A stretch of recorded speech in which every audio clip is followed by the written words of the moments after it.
সুস্থ জীবনযাপনের জন্য খাদ্য ও পুষ্টির গুরুত্ব তুলে ধরতে ঝালকাঠি জেলা প্রশাসকের কার্যালয়ের সম্মেলন কক্ষে বুধবার সুস্বাস্থ্যের জন্য ফলিত পুষ্টি শীর্ষক সেমিনার অনুষ্ঠিত হয়েছে।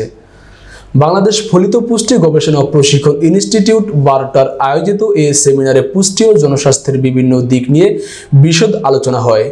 সেমিনারে প্রধান অতিথি হিসেবে উপস্থিত ছিলেন জেলা প্রশাসক আশরাফুর রহমান। মূল প্রবন্ধ উপস্থাপন করেন বারটার প্রধান কার্যালয়ের অধ্যক্ষ ডক্টর মোহাম্মদ জামাল হোসেন।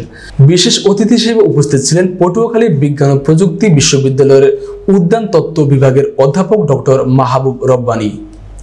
সেমিনারে সভাপতিত্ব করেন ঝালকাঠির অতিরিক্ত জেলা প্রশাসক মোহাম্মদ কাউসার হোসেন। আলোচকরা পুষ্টিকর খাদ্য অভ্যাস, নিরাপদ খাদ্য গ্রহণ ও জীবনধারায় ইতিবাচক ও পরিবর্তন আনার গুরুত্ব নিয়ে বক্তব্য দেন। প্রধান অতিথির বক্তব্যে জেলা প্রশাসক আশরাফুর রহমান বলেন, স্বাস্থ্যসম্মত খাদ্য অভ্যাস গড়ে তুলতে জনগণের মধ্যে সচেতনতা বাড়ানো জরুরি। সরকার পুষ্টি ও জনস্বাস্থ্যের উন্নয়নে নানামুখী উদ্যোগ গ্রহণ করেছে। মূল প্রবন্ধ উপস্থাপনা ডক্টর মোহাম্মদ জামাল হোসেন বলেন, বাংলাদেশের প্রেক্ষাপটে পুষ্টির ঘাটতি মোকাবিলায় ফলিত পুষ্টির ভূমিকা অত্যন্ত গুরুত্বপূর্ণ। খাদ্য অভ্যাস পরিবর্তন করে সহজেই অপুষ্টিজনিত সমস্যা কমানো সম্ভব। বিশেষ অতিথি ডক্টর মাহবুব রব্বানী বলেন, জনস্বাস্থ্যের উন্নতির জন্য সঠিক পুষ্টি গ্রহণ অপরিহার্য। স্বাস্থ্য সেবা খাতে সরকারের পাশাপাশি জনসাধারণকেও সচেতন হতে হবে।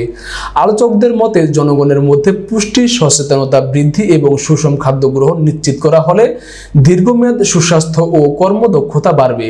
সেমিনারে সরকারি ও বেসরকারি সংস্থার প্রতিনিধি, স্বাস্থ্য বিশেষজ্ঞ, পুষ্টিবিদ ও গণমাধ্যম ব্যক্তিরা উপস্থিত ছিলেন।